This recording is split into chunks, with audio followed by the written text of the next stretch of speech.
Hi everyone, Alan Dandran.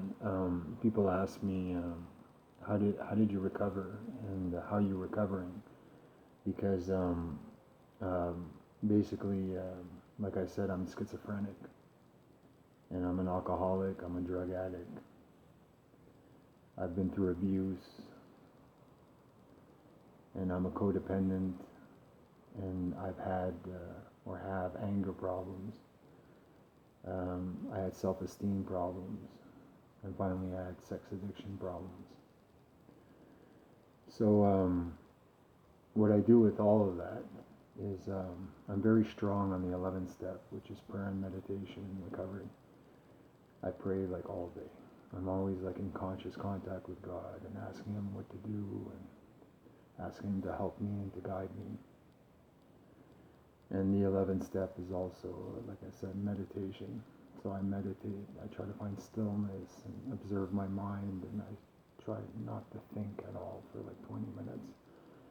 And that's been going on like for the past 17 years, but specifically the past 6 years.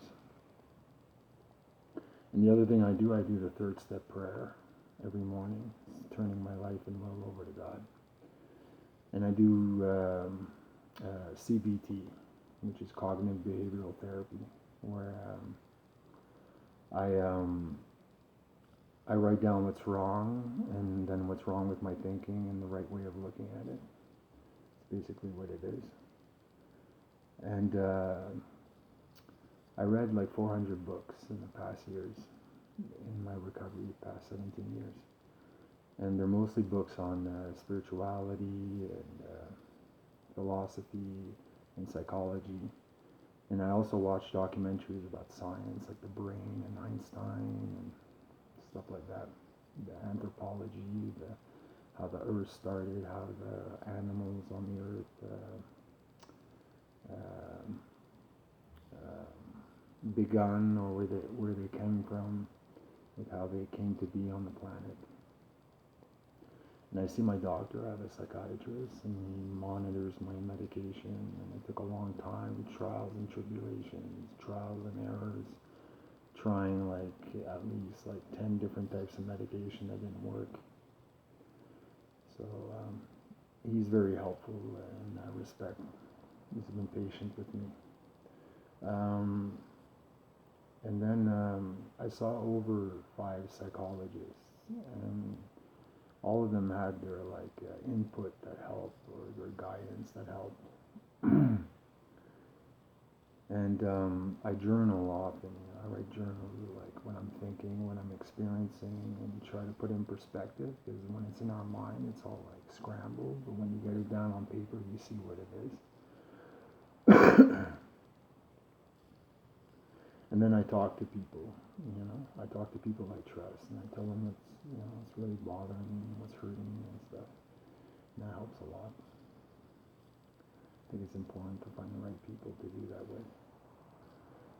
And then I have supportive parents. Like they help me with like my finances, and they buy me things, and they listen to me and they guide me. And my mom's always there for me. Like I talk to her almost every day during the week, and she's very like conscious and wise. She knows like what to tell me that'll help me. And then before I went out, now I still have time. I do physical exercise, and that helps like balance my neurotransmitters, because mental illness is caused by an imbalancement in neurotransmitters, whether it's depression or OCD or post-traumatic stress disorder or bipolar or like mania, like whatever it is.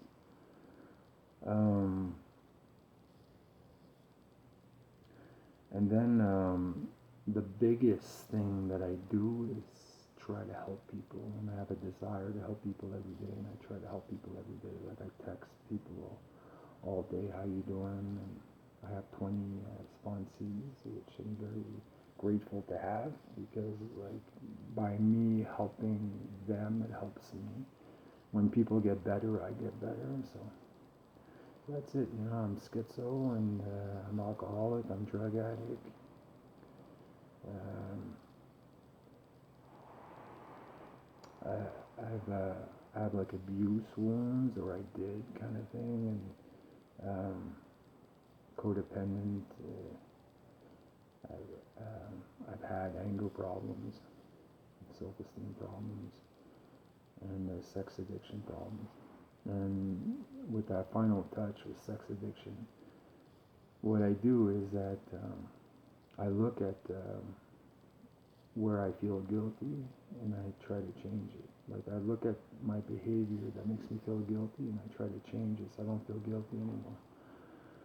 They say there's only two components to sex addiction that you have to resolve. It's your guilt and harming yourself and other people. And as soon as you stop doing those two things, well, you overcame your sex addiction.